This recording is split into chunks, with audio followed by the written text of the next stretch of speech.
Number 14, Padre Kila. Diba, very good ka ngayon sa unang buwan. Sinunod mo ng aking utos. Nakaraang taon ko pa yan inuutos sa iyo.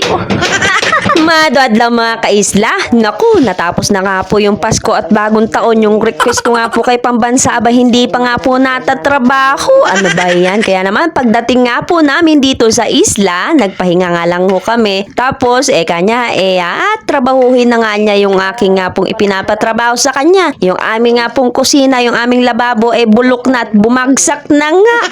Kaya ito't naghahanda nga po siya ng kawayan para doon sa kanyang gagamitin, pampalit nga doon sa aming nga pong lababo. At buti na nga lang ay sinipag na itong aking pambansa na mag-repair nga netong aming kusina, netong aming lababo. O diba? Talaga nga naman ako'y matutuwa dito sa aking pambansa pag nga laging ganito. Kasi yan aming lababo sira na.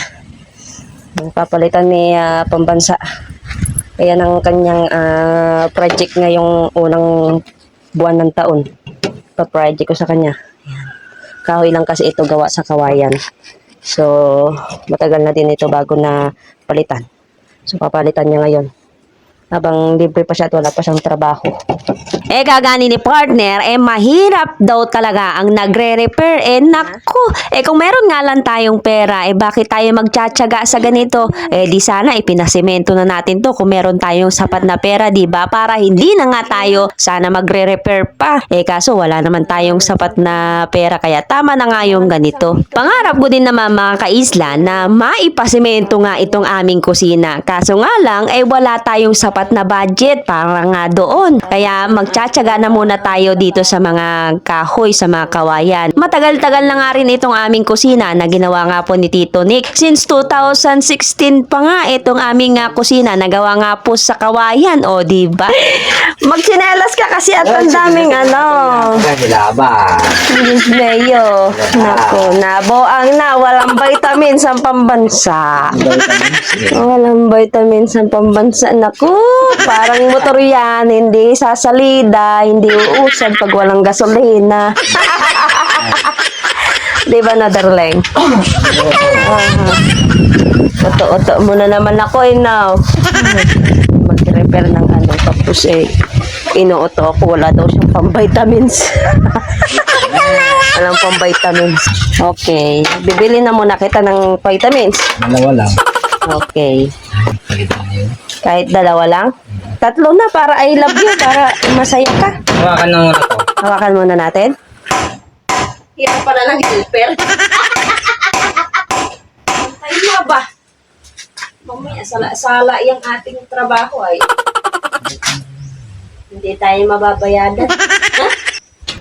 Ngayon, lalagay naman ng yung papag niya, yung sahig. Oh, sus. Number 14, Padre Kila. Diba, very good ka ngayon sa unang buwan. Sinunod mo ng aking utos.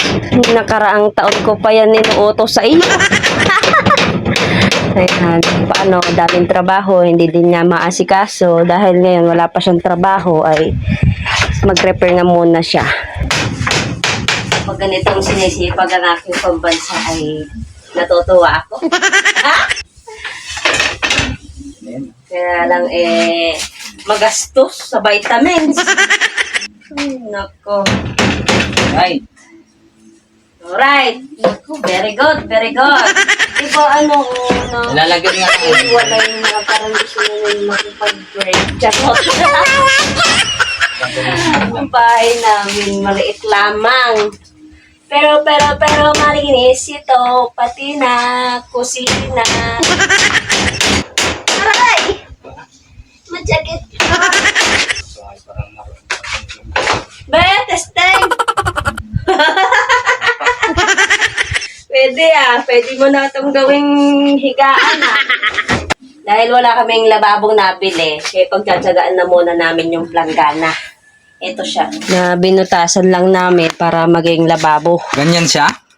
Oo, ganyan. Pwede na pala. Pwede na. Pwede na. Yung clip natin mamaya, papalitan natin yan tsaka yung tubo. Para hindi ganyan. Meron pa akong bisita. Yan Nilalamig. Palaka. At kaya naman, isa-isa na nga niyang ipinagkakabit itong piraso ng kawayan dito sa aming banggerahan. Naku, kapag ganito nga ang iyong partner, talagang matutuwa ka. Nawa isang taon kang sipagin pambansa para naman lalo akong matuwa sa iyo.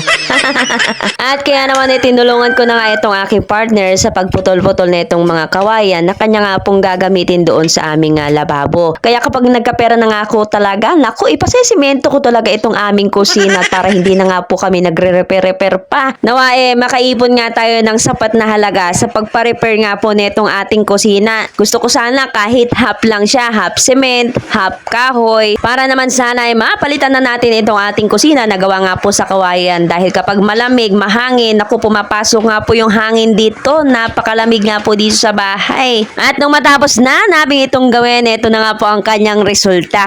And guys, tapos na ni Pambansa yung ating request sa kanya na ayusin itong ating lababo. Yan natapos niya agad Yan. Bala ko sana bumili ng lababo kanina kaso wala na tayong nakita. Puro na malalaki. So pagtiyagaan na muna natin itong ating binutas na planggana. Provide natin para maging lababo natin. So yan ba? Galing. Tapos naglagay tayo dito ng lagayan. Ay, thank you naman din sa aking pambansa. Talagang matutuwa ka. Good, good. Nung nakaraan taon ko pa ito utos sa kanya. Gawa ng napakarami niyang trabaho. Yan. Buti na lang at naasikaso na rin niya sa wakas. Salamat. At meron na tayong bagong banggerahan ngayon, no? May mga gamit na ulit tayo. Diba? Simple lang. Ayan.